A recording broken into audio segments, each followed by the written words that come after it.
Hey there, I am D. Ah, Spider-Man. The hero who's been around for exactly 50 years. Though he isn't much older than 60 in the comics is anyone's guess. A scientific genius who somehow got the strength and agility of a spider and uses it to fight crime. Which is ironic, considering this. Ah, there's a spider! That's right. People hate spiders. It's why editors were reluctant to release the character at all. But they gave in eventually, and Spider-Man to this day is still as popular as ever. Because of his success, many adaptations were made. Besides the movies, there was the animated series from the 90s as well as the 60s, and even a Japanese tokusatsu series. Speaking of which, I was actually open to the idea of Spider-Man having a giant robot at his disposal. Was being the key word, because upon having actually watched the show, I really shouldn't get into that. Anyway, with all the comics, movies, TV shows, and even games, it was inevitable that even books would be written. Enter Jim Butcher's The Darkest Hours. Now, before anyone's gonna go nuts, I am aware that Jim Butcher is a best-selling author, known for the Dresden Files series, which I personally haven't actually read, but I hope I will in the near future. After reading these, my point being that whatever I have to say about this book doesn't sum up Butcher's character at all. Try and think of it as even the best runner stumbles every once in a while, so anyway, let's dive right in. The rhino batted aside a car between us, just as I frisbeed a manhole cover into his neck. Literally the first page and we're already drawn into the action. Thing is, however, that usually this is the first page we get, and so people, they generally skip the first page. So if this somehow holds vital information for the story, then we'd be missing it. And again, this bit is repeated within the actual story, so that renders this page completely pointless. And somewhere in the world a tree died to make this sheet of paper. My name is Peter Parker. Oh great, Spider-Man himself is narrating the story. The most important thing, said a man in the dark hood, walking down the hall next to me, is not to show them any fear. They'll eat you alive. No fear, I said. No getting eaten. Check. See? That's what I mean. Coach Kyle said. Is this taking place during Peter Parker's high school years? Well, I hedged. I wasn't much for sports when I was at school. This was settled at last week's faculty meeting, he told me cheerfully. I see. Parker is a teacher here. So this takes place in comics continuity. Oh, and I haven't actually read that story arc, so I can't joke about that. Anyway, letting this be part of comics continuity isn't necessarily a good thing. Sure, it's for Spider-Man fans, but you'd be surprised just how many people dare to call themselves fans, even though they've only seen the movies. In other words, this should be enjoyable to read for everyone, regardless of whether or not you've actually read the comics, which isn't the case. But I thought you said it was a serious company, that working with them would give you some major street credits for acting. It's showing in Atlantic City. No problem, I said. We can swing the train fare, I'm sure. That's just it, Mary Jane said. I can't trust the train. If it's delayed, I'm late. That's it. I can kiss my career goodbye. I've got to have a car. I scratched my head, frowning. Does it have to be a nice car? I bought a car too. I looked down at the suddenly too expensive pizza on my plate. For a book that's called The Darkest Hours, this thing seems to read more like a sitcom. Well, let's get into the action. I don't have time for this, cat. I'm on the clock. Wait, She said. you can't. It's a trap.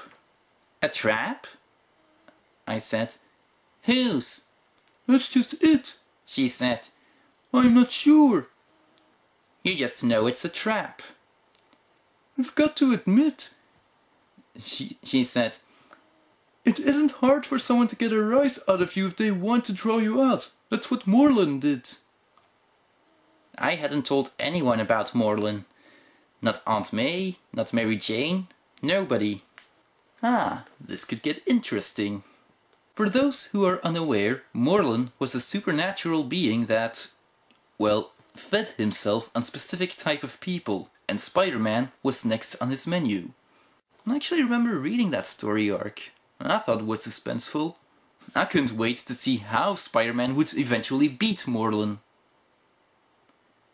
Unfortunately, I actually missed the issue wherein that happened. The details will take me a while to give you, but the short version is that you're in great danger, Peter. An ambulance siren added its wail to that of the police cars and fire trucks. No, I said. They're the ones who are in danger. Here's a question.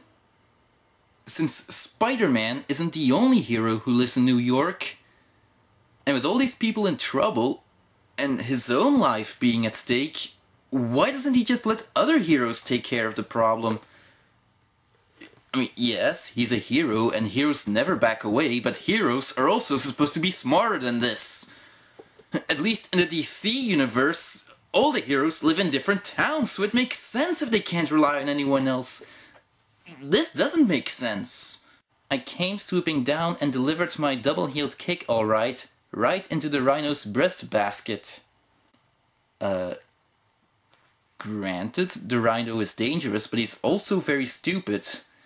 So I can't imagine him being that life-threatening. The terror came, my instincts howling in utter dread. They came out of the New Amsterdam. They came walking toward me, their postures, expressions, motions all totally calm amidst the chaos. 2 men. The third was a woman, and all of them bore a strong resemblance to Morlin. Oh. She narrowed her eyes, and they flickered with cold, cold anger. You are the one who killed my brother. Oh. It dimly occurred to me that at this point, if I was Han Solo faced with a genuine threat to my life, I would officially have moral license to shoot first. Oh, skip it. Gosh, that's kinda intimate, I said. We haven't even been introduced. She lifted her chin a bit and then inclined her head to me. Morsha! Morsha, which not only has the word mor in it, it's also similar to Morlin. Somebody's not very creative with names. How in the world did you know about Morlin and about these 3? Well, because I've been doing some private investigations on the side. A couple of years ago, I get hired by a man who wants me to find out the exact time of Spider-Man's first appearance in New York. Since this was published in 2006, I'd say 44 years ago. But since time seems to work differently in this universe, I'll say that's a legitimate question. I slipped into an empty alley, put on my mask, and set off to visit Dr. Stephen Strange, Sorcerer Supreme. Okay, I think I can just skip everything else and just tell you how it ends. After some talk about, oh, I can't disrupt the balance of nature or something like that, Doctor Strange gives him some pills, which Spider-Man forces that trio to eat, and that somehow makes them poof out of existence. How anticlimactic.